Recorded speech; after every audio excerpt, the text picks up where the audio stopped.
ہے اللہ تیرا شکر ہے. پھر کہا جب تک اس نے چاہا کہ میرے ہاتھ رہے تب تک رہے, جب اس نے چاہا کہ میرے لیے بہتر نہیں تو اس نے لے لیے, تو یا اللہ تیرا شکر ہے. جب تک اس نے چاہا کہ میرا جسم صحیح و سلامت رہے تو رہا, اور جب اس نے چاہا کہ میرے لیے بہتر نہیں تو مجھے بیمار کر دیا, تو یا اللہ تیرا شکر ہے. تو حضرت یونس علیہ السلام کہنے لگے جبریل واقعہ یہ اللہ کا سب سے زیادہ شکر گزار بندہ ہے, سب سے زیادہ عبادت گزار بندہ ہے, سب سے زیادہ. میرے نبی پاک علیہ السلام نے فرمایا میرا مومن ہر حال میں ہی نفع میں ہے. نعمت ملے تو شکر کر کے نفع, مصیبت آئے تو صبر کر کے نفع. اپنی زندگی میں تحمل, بردباری, علم پیدا کرے, حوصلہ پیدا کرے. ہر آنے جانے والے شخص کے مزاج کے مطابق اسے نہ ملے, اپنا مزاج صحیح رکھے, اپنی طبیعت کے مطابق اپنے ماحول کو برقرار رکھیں. علم کے ساتھ گزارا کرو گے تو رشتہ داروں سے بھی بنی رہے گی, دوستوں سے بھی بنی رہے گی, ہر ایک سے تعلق رہے گا. اور اگر آپ کے اندر یہ حوصلہ نہیں تو پھر سارے معاملات پریشانی کا شکار ہو جائیں گے. یہ تو آج کا مضمون تھا. ہمیں نا لوگ مشورہ دیتے ہیں, کہتے ہیں پیر صاحب درویشوں کو سیاست کی بات نہیں کرنی چاہیے. دیتے ہیں نا مشورہ لوگ, جی تھوڑا تھوڑا بول دیں, تھوڑا تھوڑا دیتے ہیں نا. اگرچہ ہم ان کی بات نہیں مانتے, اس لیے کہ اقبال نے کہا تھا جدا ہو دین سیاست سے تو رہ جاتی ہے چنگیزی. جدا ہو دین سیاست سے تو, اور پہلا فکرہ یہ ہے کہ جلال بادشاہی ہو یا جمہوری تماشا ہو, جدا ہو دین سیاست سے تو رہ جاتی ہے. اس نے کہا جب سیاست اور دین علیحدہ علیحدہ ہوتے ہیں تو چنگیز خان اور ہلاکو خان پیدا ہوتے ہیں. سیاست جب تک مسجد کے اندر رہتی ہے تب تک پاک صاف رہتی ہے, وہ گندی ہوتی تب ہے جب مسجد سے نکل جاتی ہے. حضرت علی کے زمانے تک مسجد میں رہی, پاک صاف رہی. یزید باہر لے گیا تو گندی ہو گئی. حضرت عمر بن عبدالعزیز دوبارہ مسجد میں لے آئے تو پھر پاک ہو گئی. لیکن پھر بھی ایک ساتھی نے مجھے کہا, تو اس کی بات میں سب کی باتیں نہیں مانتا, اس کی بات میری سمجھ میں آئی. وہ کہنے لگا جی اصل بات یہ ہے کہ سیاسی تبصرے تجزیے ہم اخباروں میں ٹی وی پہ جا کے بیٹھے, جا کے بڑی مہربانی میری طرف دیکھیں, وہ ہم سنتے رہتے ہیں تو ہمارا دل کرتا ہے مسجد میں صرف ہم رسول اللہ کا پیار ہی سنیں. تو میں نے کہا یار تیری بات دل کو لگتی ہے, یہ بات صحیح ہے, چلو یہ نیت اچھی ہے, یہ تیرا نظریہ ٹھیک ہے, مان گئے. میں چلا گیا دکاندار کے پاس اور میں نے اس کو جا کے کہا کہ گاڑی کا انجن کھولو, اس طرح کرو, اس طرح. اس نے کہا مولانا آپ جا کے نا گھر تو فقہ کی کتاب کھولیں, اس لیے کہ گاڑی کے انجن کے بارے میں آپ کو معلومات, یہاں اگر آپ نے یہ کام کرنا ہے تو اس کو پڑھیں. کسی استاد کے پاس ورکشاپ پہ آئیں, آپ کے ہاتھوں کو, منہ کو, چہرے کو مٹی لگے, دھواں لگے, گریز لگے, پھر آپ کو پتہ چلے گا انجن کیسے کھلتا ہے. صحیح کہہ رہا ہوں نہیں صحیح کہہ رہا؟ دھواں گلنا تو یہاں کر چڑی جائے, صحیح کہہ رہا ہوں جی.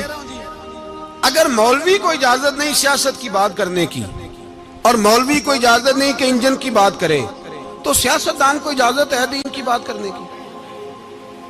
یہاں تو وہ آئے نا مدرسے میں پڑھے, پورا دین حاصل کرے, پھر وہ بولے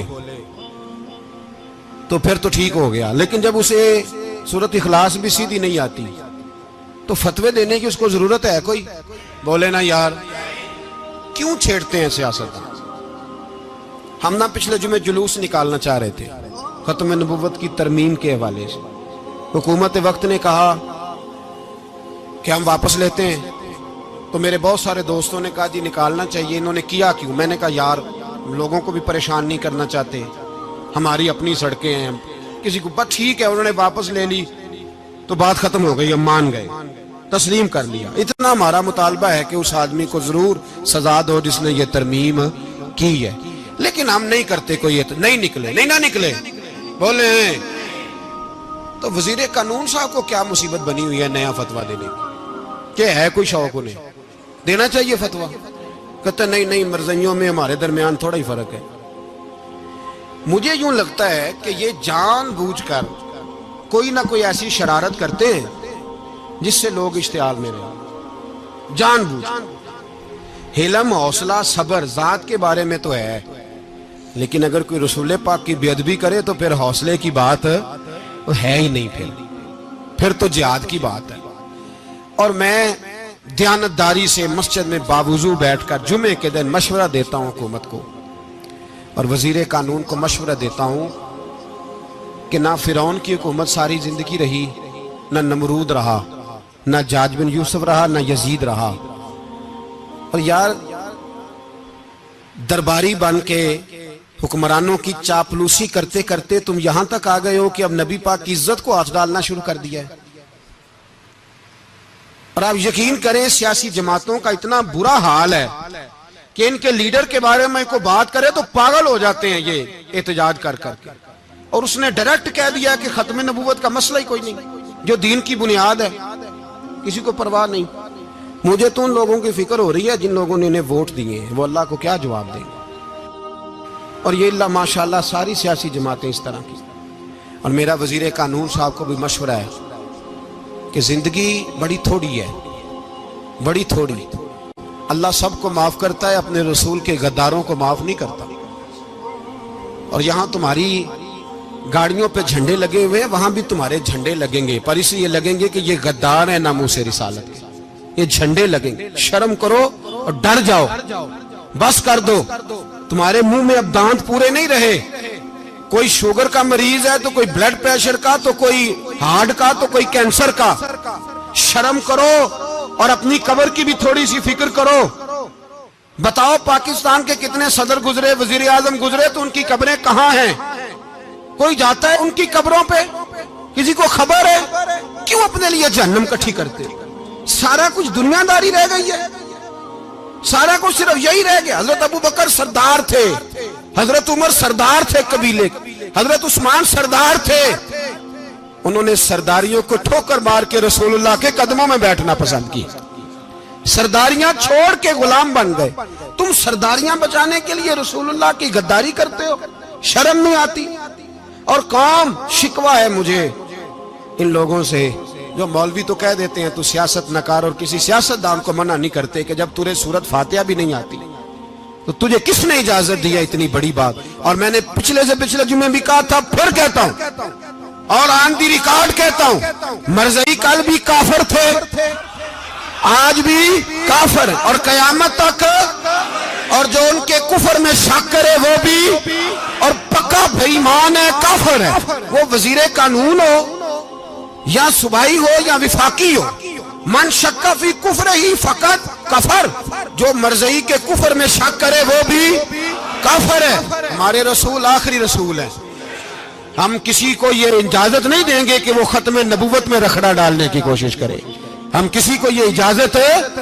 اور تم نے قوم کو لوٹا، لوٹتے رہو. اب ایمان پہ ڈاکے تو نہ ڈالو. تمہیں دولت لوٹ کے پیٹ نہیں بھرا، اب ایمان لوٹنا شروع کر لیا. تمہارا فیکٹریاں لوٹ کر، قومی خزانہ لوٹ کر پیٹ نہیں بھرا. بھائی مانو اب دین بیچ کر اپنی حکومتیں پکی کرو گے. اور وہ لوگ بھی تیار ہو جائیں جو ان بھائی مانوں کو منتخب کرتے ہیں. ان سے بھی سوال کرے گا ختم نبوت کا موضوع قیامت کے دن کہ تم بتاؤ.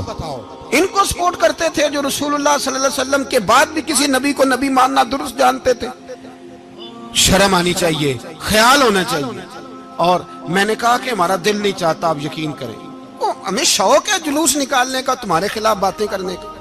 تم نے روز تھرمامیٹر نکالا ہوتا ہے، چیک کرتے ہو کہ ایمان کتنا ہے کتنا نہیں ہے. یہ پاکستان اگر صوبہ سندھ ہے تو حضرت عبداللہ شاہ غازی کا ہے، اگر بلوچستان ہے تو حضرت بابا عبد الرحمان کا ہے، اور اگر پشاور ہے تو وہ صوفیاء کا ہے، اور اگر یہ دھرتی پنجاب ہے تو یہ داتا علی اجویری کی ہے، یہ بابا فرید الدین کی ہے. اس میں کسی غدار کو قبضہ کرنے کی اجازت بالکل نہیں ملے گی. اور ہم وہ لوگ بھی نہیں جو چپ کر کے اندر سوتے رہیں، قوم جو کرتی ہے کرتی رہے، ہمیں پرواہ نہیں. نہ ایسی کوئی بات نہیں. کوئی بندہ نہ سمجھے کہ انہیں ہوش نہیں، انہیں پتہ نہیں. ہمیں سارا کچھ ہی آتا ہے. پھر اگر کل کو کوئی ممتاز قادری پیدا ہو گیا تو شکوہ نہ کرنا. کل کو کوئی پھر سے عامر چیمہ نکل آیا تو شکایت نہ کرنا. یاد رکھنا.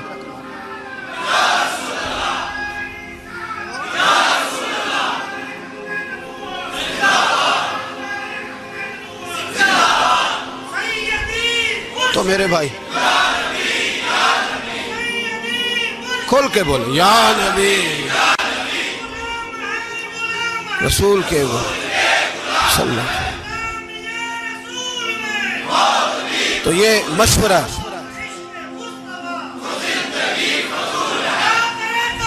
جزاک اللہ. تو یہ تمہیں مشورہ ہے.